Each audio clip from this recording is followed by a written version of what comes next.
Some moments arrive after everything has already been carried for too long.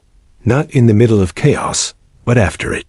When life has settled into survival, and the days keep moving forward without asking what you want anymore. Starting over does not always come from hope. Sometimes it comes from exhaustion, from the quiet understanding that continuing the same way will slowly take more than you can give. Leo was 41 and lived in a modest house at the edge of a small inland town.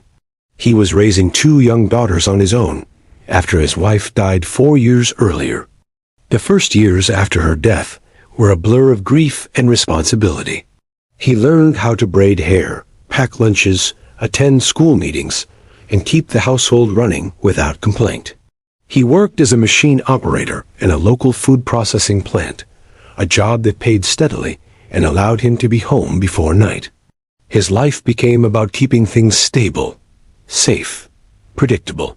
Over time, stability turned into something heavier. Leo noticed how tired he felt, even on days that were not especially hard. He moved through his routines automatically. Wake before dawn, get the girls ready, work his shift, come home, cook dinner, clean up, read bedtime stories, sit alone in the quiet afterward. He told himself this was enough. That starting over was for other people, people without responsibilities waiting in the next room. The moment that changed his direction did not happen at work or during a crisis. It happened late one evening after the girls had gone to sleep. Leo was folding laundry when he came across an old jacket that belonged to his wife. He had meant to give it away years ago, but never did. He stood there holding it, feeling the weight of time pass through him. For the first time, he admitted something he had avoided.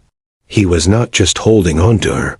He was holding on to a version of life that no longer existed, and it was costing him more than he realized. That night, Leo did not sleep much. By morning, the thought had settled into something steady. He did not want to keep living in pause mode. He did not want his daughters to grow up watching him stand still. Starting over did not mean leaving them or chasing something reckless. It meant choosing a different direction with intention. Within weeks, Leo made changes that felt both frightening and necessary. He enrolled in a technical retraining program offered at night by a regional institute 2 towns away. The schedule was demanding. 3 evenings a week after dinner and homework, he drove them to his sister's house before heading to class. The first weeks were overwhelming. He questioned himself often. He worried about money, about time, about whether he was being selfish. But he kept going. Life became busier, not easier. There were nights when he came home late and still had to prepare lunches for the next day. Mornings felt shorter. Some days he wondered if he had made a mistake. But slowly, something shifted. Leo felt awake again. Learning gave him a sense of movement he had not felt in years. He was no longer only maintaining life. He was shaping it. The girls noticed the change in quiet ways. They asked about his classes. They waited up sometimes to hear how his exams went. He did not talk about starting over as a big idea. He simply showed them what it looked like to try again, even when it was hard. When Leo eventually transitioned into a new role as a maintenance technician with better pay and steadier hours, it did not feel like a victory. It felt like relief, like alignment. He still carried responsibility. He still felt tired.